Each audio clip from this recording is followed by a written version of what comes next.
Welcome to Gray to Great, the podcast where we will pull back the curtain on what it truly takes to thrive as a corporate retirement plan advisor in today's tech-powered business world. I'm Dal Degan, but all my friends call me Triple D. As a former sales leader and CEO and now board member of the parent holding company of the Great Gray Trust Company, I know that success in this field goes beyond the numbers. In each episode, I'm going to team up with one of your peer retirement plan advisors to bring you the strategies that separate the best from the rest. From prospecting and referral business to challenger selling and tech adoption, we're diving deep into the parts of the business that too many of us overlook. Whether you're here to sharpen your skills or if you're looking for the next big idea, this is where the playbook gets rewritten. So get ready for sharp, actionable insights that'll take your practice to the next level. Because in sales, there's no gray area. Hello, everyone. Welcome to another episode of Gray to Great. I'm Dal Degan, your host, and I'm joined today by Steve Puckett, who runs Fiduciary Pension Partners out of New Jersey, just outside Manhattan. Welcome, Steve. Glad to be here. It's great to have you with us. We spent some time prior to this conversation, which has me very excited about tapping into your best practices and expertise and experience in this space. And one of the noteworthy stories you shared with us, I'd love for you to open here by sharing with our listeners a couple of things. One is you describe yourself not just as a plan advisor, but as a consultant. And I'd love for you to hear you expand on that because I think it permeates the philosophy you shared with us, including what sounds like it was, if I got this right, over 1,000 one-on-one meetings that you did during COVID with plan participants. We'd love to hear about that. Yeah, so a couple of points there. So I view myself as a consultant, and the reason we're a consultant is we act in many different varieties for many different clients. So if it's just on a per project basis, just to do, potentially an RFP or to do a fee benchmarking or actually, a retainer, we act, we'll charge flat dollar, we'll charge by the participant, we'll charge by the project, again, depending upon whatever the client wants. So we are truly an advocate for the client. And whatever they want us to do, we're there to do it for them. So in the last 35 years, I found that, again, this allows us really, truly to be an independent consultant to help them guide their plan, guide what they're trying to do. The second point, again, what we found is when COVID happened, again, everyone shut down, everyone went working from home, and no one wanted to talk to their consultants. No one wanted to think about their 401k plan. Everyone was worried about everything else.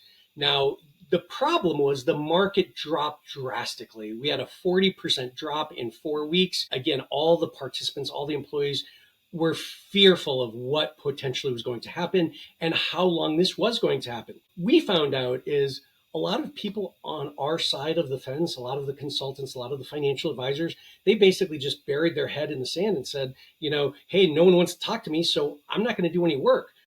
We did just the opposite. We told every single one of our clients that we are going to offer one-on-one free complimentary one-on-ones to every single one of your employees. So anybody who's got a concern, and whether that concern is COVID or whether that concern is the market dropping 40%, that they could call and we would go through their statement. We would pull up their statement. We would go through their asset allocation. We'd go through how their portfolio is performing. We would go through their risk tolerance. And again, because we did that, we had over 1,000 one-on-ones in 2020 from basically COVID to the end of the year. And again, our business thrived, whereas a lot of our competitors actually lost business. We actually picked up business because, again, we wanted to be there for the participants. And again, one-on-one, on a Teams, on a phone call, on a Zoom, on a go-to meeting, you tell us how you want us to talk to us. We'd be more than happy to pull up your statement and help assist you with any of the questions that you have.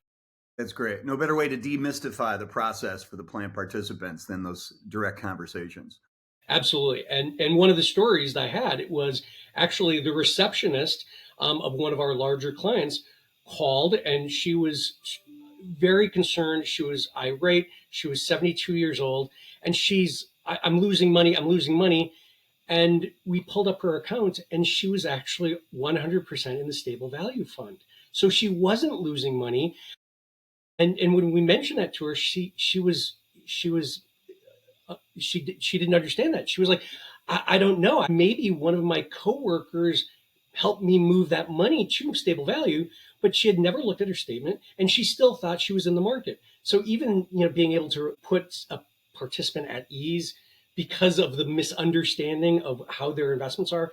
Again, the big problem with, in investments is a lot of the fund names, a lot of the investments are so complicated and so hard to understand already.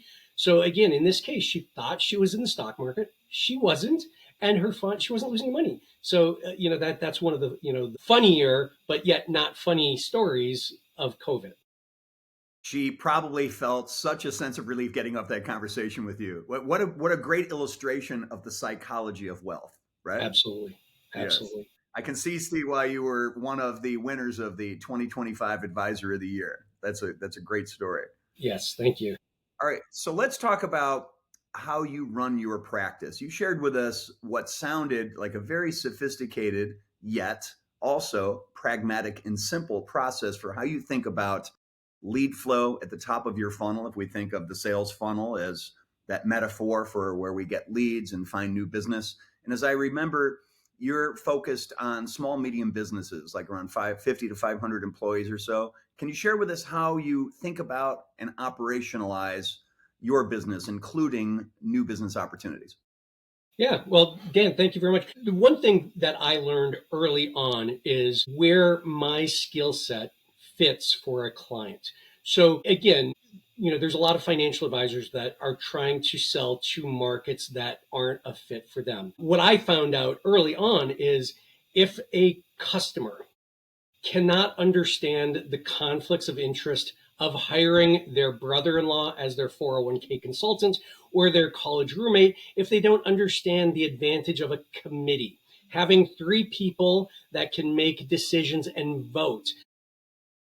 If they, typically smaller clients, again, you can have that, brother-in-law as your financial advisor. But what I realized is 50 to 500 is my perfect skill set where, again, they understand conflicts of interest. They understand fiduciary governance. They understand, liability protection. They understand that, again, doing what's best interest for the plan participants and their beneficiaries. So I specifically market in that 50 to 500 space.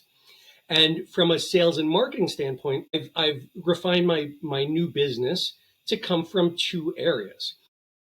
And again, over the last 15 years, it's traditionally centers of influence, referrals. I'll get half my new business. And I average over the last 15 years, probably 10 to 15 new clients a year and about 100 million of new assets. So half of that business will come from centers of influence. And those are referral sources. Those are accountants. Those are auditors. Those are ERISA attorneys. Those are payroll firms, benefit firms. And what we really do is we drip and market and stay in focus with those firms. So we want to over deliver service and support. Again, anything that's going on, we want to make sure we're the first ones to let that accounting practice know. We want to be the first ones to let that ERISA attorney know. Any changes in plan limits, Secure Act 1.0, CARES Act, Secure 2.0, we stay and stick on top of those referral sources. So we really work those referral sources. And then our second source of new business, and again, I've always focused on new business because unfortunately in our business, you can be fired for doing absolutely everything the right way. But unfortunately, because of a merger, an acquisition, a divestiture, or bankruptcy, you can lose clients. So I've always thought, and I've always made a point where you have to focus on new business regardless of how big your business is. So what I like to call my meat and potatoes marketing. Again, being over 30 years in the business, I started the business cold calling municipal bonds back at Prudential back in the 90s. We do maintain a 2,500 prospect database that has employers between 50 and 500 employees. And we constantly refine that. We keep it updated, and we will drip on them and offer webinars, typically 7 to 12 webinars a year. And we will market and drip on those people and maintain that database. We also cold call to invite those people to our webinars, to our lunch and learns. And what we found is because we constantly are dripping on these prospects, we end up getting 5 to 7 new clients out of kind of the meat and potatoes marketing. It's funny. I tell people that I still come into the office between 8 and 9 a.m. in the morning before the assistants get in, and I'll call CFOs and I'll call chief people officers and I'll invite them to our webinars. And it's amazing how many people actually pick up the phone between 8 and 9 a.m. That's wonderful. Yeah, I love that illustration. And like you said, it's both advanced use of these contemporary marketing tools, but it's also simple in its approach, that you're making this personal. And it sounds like you're focused also on education. You're bringing value to your constituents, not just selling. So as an example, if I were to attend one of those webinars, those events, what would be an example of the kind of content that I would derive value from? Well, great question there, Dan. What we found in our webinars is we don't want to be so narrow-minded to talk about, one aspect of 401k life. We want to make sure that we can offer topics that might be, cybersecurity, might be, student debt, it might be, Secure Act, but it also might be, payroll processing and what is 360 payroll integration and how you can implement that. We want to make it, again, we've had Medicare, Medicaid, Social Security, understanding your paycheck webinars where we want to basically find that area that might not be just, fiduciary fees and funds, but it might be all of the other areas. So we keep it very open. Again, 7 to 12 we'll have per year, and we try to cover everything that may or may not be retirement related. But we found, again, because of the wide topics, that we do get great participation. We'll have 10 to 20 prospects on every one of our webinars. Wow, that's strong. So that's a great pipeline of new conversations and new contacts that could turn into clients. It's also probably true that our industry in financial services, since like you said, you're talking about more topics than just retirement planning specifics. In the world of financial services, there is so much news that could confuse otherwise well-read people. I think I'm reasonably up to date on the dynamics of investment vehicles, but almost every week I'm hearing something in the news that I struggle to interpret. Is that good news, bad news for me? How should I interpret it? What, if anything, should I do about it? So are those the kind of things that you're helping clarify for your customers and your constituents? Yeah, the one thing about financial services, investments, advisory businesses, many times we love to use acronyms. We love to overcomplicate, but also we love to, overpromise. And, I'll have clients that will call me and say, hey, this person promised that I'll never have to have any liability in the future, which again, we understand that, there's no way you can get rid of your fiduciary liability. You can reduce it and you can offload parts of it, but you can't eliminate it. So when we're talking to clients, and whether it's crypto or private equity, private credit, whether it is, investments, collective investment trusts, or registered mutual funds, or separate investment accounts, again, we want to make sure our clients know what they are, and we want them to hear it from us first. So we will always bring it up to our clients. Again, even if we don't think crypto or Bitcoin or Ethereum or private credit, private equity is appropriate for the client, we just want to let them know what it is. So that, again, if they get a call from that Bitcoin salesperson, they'll at least know what it is and what to say. That's powerful. Then you're arming them with some intelligence so that they can have better conversations and make better decisions, even beyond that interaction you're having with them. Absolutely. So how do you do, you're into an area, Steve, that the software business from which I came, and I grew up in that industry before joining the board of directors here of Great Gray. And that is, in the software business, we would often talk about how do you maintain the human touch even while we automate the marketing process and the outreach through the drip campaigns you're talking about, through email and social, and now the use of AI in marketing campaigns. There's a real easy trap to fall into of it feeling less human and less authentic. How do you balance that with your teammates at FPP to make sure that the customers, the clients, are still feeling that human touch? That is a huge point that I make sure all of our employees know is you can't just rely on an email. You just can't rely on an algorithm. You can't just rely on a drip. you have to make that phone call. Again, I think so many people, and again, yes, I think it goes back to, TikTok and Instagram, where you have these videos that become viral and all of a sudden, there's 5 million people watching it. Financial advisors and investment people and AI can kind of get that hope as well, is, hey, if I develop this algorithm or this drip campaign or this LinkedIn post that somehow becomes viral, I'll be a success. Whereas they don't realize that, again, all it takes is that extra phone call, to make sure your clients or your prospects saw that email. Many times it may go into spam, may go into junk, or it might not be targeted to them. So don't forget that human aspect of it, of just picking up the phone and giving them a call. It is amazing. Again, from a technology standpoint, financial services is one of the few industries that we really haven't changed a lot. Again, if you think about what worked in the 80s, 90s, 2000s, it's 90% of what we're currently doing in 2025.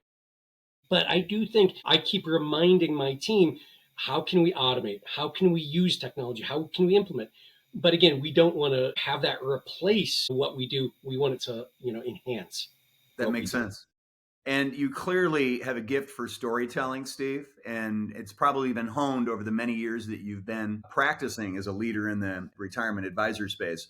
How do you coach the young people who join your team at FPP in seizing that opportunity to listen really intently to a client, understand what their aspirations are, their fears, their hopes, and then parlay that into great stories you can share with them about relevant topics that will endear them to you and build trust? How do you build that skill set? Well, again, the way where you build that skill set is through experience. Nothing can replace experience. So again, being in the business for 35 years and solving problems, I've always said, I am not a salesperson, I'm a problem solver. And again, it comes from many ways. I remember working with one of the very large patent attorneys in the metro New York area. And again, they kept failing their compliance testing. They kept sending back $500,000 to their attorneys because they failed their deferral percentage tests. They went to their service provider and said, how can we fix this? How can they fix this? Their service provider said, we're a record keeper. You need to talk to your consultant. Well, they went to their consultant and the consultant said, hey, we're just the broker. You got to talk to your record keeper. And it went around and around. And unfortunately, for 4 years in a row, they kept sending back $500,000 of employee deferrals back to their attorneys. They called us and we reviewed it. And again, as a problem solver, we were able to look at their plan document, and with about 10 to 15 amendments and changes, we were able to get them to pass their compliance testing overnight. Wow. And it's just amazing that those attorneys for 4 years were not able to put in as much money as they were able to because they didn't have a pension consultant that understood retirement plans. They had the CEO's college roommate who didn't know 401k plans, didn't speak 401k plans, didn't understand plan documents, and they thought that was a solution. But again, it was not the right solution. Well, once again, evidence that there's no substitute for consulting with an engaging and experienced expert. Absolutely.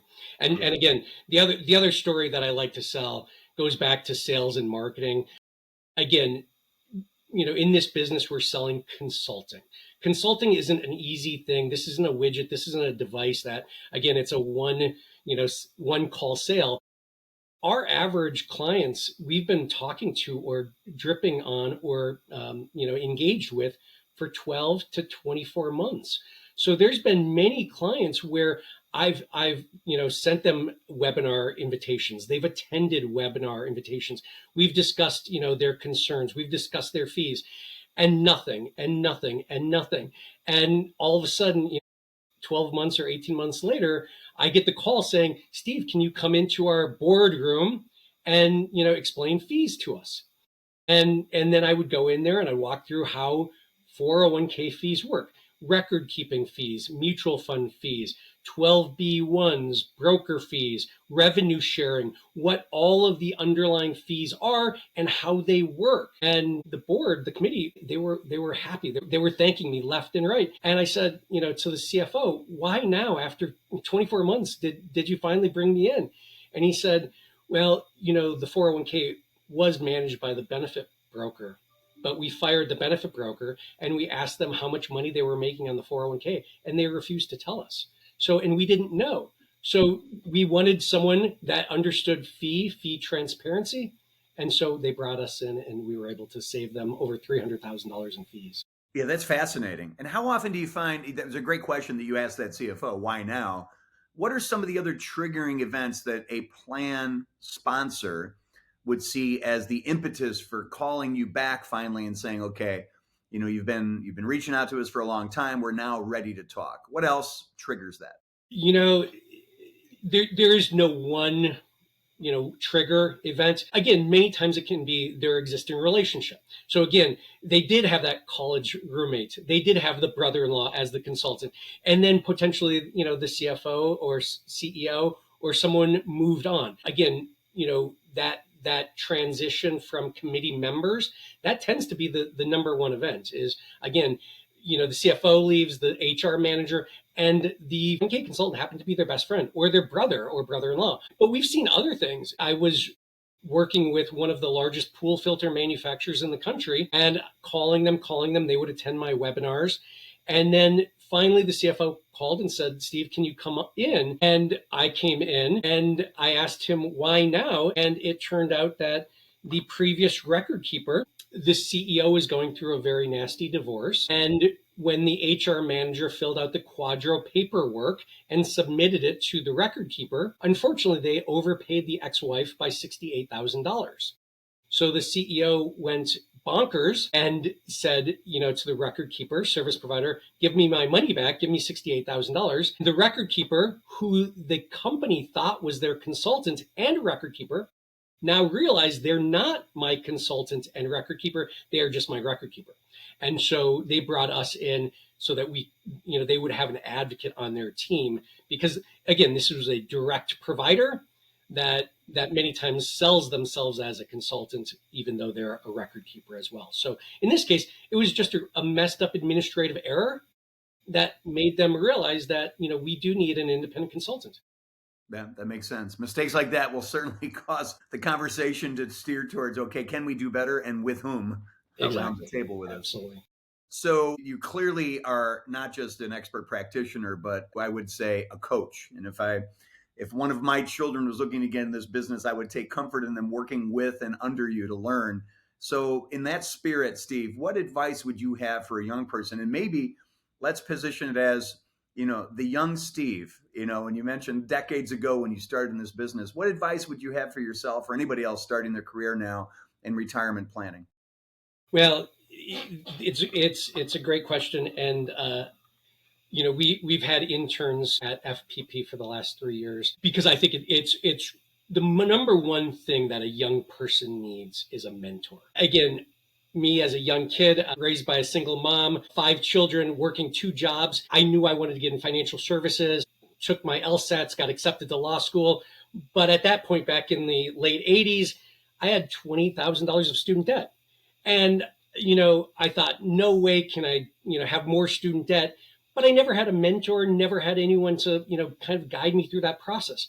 I remember in high school when I took the, you'll take that questionnaire on, what you will end up being. And somehow it was insurance analyst. I didn't know what an insurance analyst was. And I just, I probably should have got my CPA, but I didn't want to do taxes. And I thought if you get your CPA, all you do is taxes. I didn't know that you could get your CPA and be a CFO, be a business leader, be a finance person. So I think the biggest thing for someone young is to find a mentor. And what I tell these young kids is, find, again, especially if you want to get into finance, if you want to get into economics, if you want to get into business marketing, again, find a mentor, find a large company. I actually was a mentor for one of my daughter's friends who lived outside of Boston. and he was an economics major. And I offered, free Teams, let's talk, let's go through your resume. And I asked him, what he's looking to do. And he said, I want to be in finance. I'm like, have you looked at, some of the large financial services firms in Boston? And he said, well, who are they? I don't know any large financial services firms in Boston. And literally my jaw dropped and I said, have you heard of Fidelity? Have you heard of MFS? Have you heard of John Hancock? Have you heard of Putnam? And I went on the website with him on Teams and went through the internships that were there for Fidelity. And Fidelity had over 20 internships, whether it was to pass the Series 7, the Series 63, the 65, the SIA. They were, a lot of them were, remote internships. And he didn't have anyone to help him with that. His parents, his father was a longshoreman who wasn't in financial services. So just having a mentor guide you on what you should do. I'm a big believer that, especially in this business, working on a call desk, working, on an inbound or outbound call desk is the greatest place to start, because then you can figure out where you want to go. Where is your path? Is my path on sales? Is my path on marketing? Is my path on legal? Is my path on, product development? Because again, there's so many paths and there's so many, I talk to these kids and all they say is private equity. Everyone wants to get into private equity, but no one understands where it is. It's great that that's a buzzword that people are using, private market, but I think from a pragmatic standpoint is getting a mentor that will help you and then just figuring out what you like and what you don't like. Again, from a younger kid, I would say start at a larger company. So many times I see, these younger kids start at, a very small shop. And unfortunately, there's not as much socialization. There's not as much, again, of understanding what else is out there. You get tunneled into all I'm doing is my quarterly reviews, and I'm doing steps A, B, C. And as a young kid, you do that over and over again, and it burns you out of the business. And unfortunately, I think you lose the interest for it. So I think the number one thing is find a mentor, find someone in the business, whether it's, alumni from your college, whether it's, one of your parents' friends or a family member. Find a mentor that's willing to sit with you, go through your resume, talk about kind of what there is out there. Because a lot of times as a young college kid, and what we've realized, colleges are great. Colleges get you a lot of experience. Colleges don't prepare you for the real world. So a mentor is what you really need. Great advice, Stephen. Boy, could we talk for hours on that last topic included about higher education. But you're right. If you can tap into the frame of reference of a seasoned veteran in almost any field, that can be really liberating and open up the aperture of thinking for a young person, like your daughter's friend. I'm picturing all the conversations I have with my children and their friends that are very similar as you're describing. So thank you for that. I think that's a wonderful way and point here to punctuate our conversation, is that advice you've shared very generously, and we're very grateful for that. So Steve Puckett, thank you very much. For all of our listeners, stay tuned for another upcoming episode of Gray to Great. Thank you. Thank you very much. Cheers. Thanks for tuning in to Gray to Great. I hope you're walking away with a few new ideas, a few bold strategies, and a bit more fuel to take your business further than ever. If you found today's conversation valuable, make sure to subscribe, leave a review, and share this episode with a colleague. The best way to stay sharp is to keep learning together. So I'll see you next time right here, where we will cut through the noise to bring you what really matters. Until then, keep pushing forward, because there's no gray area in achieving success.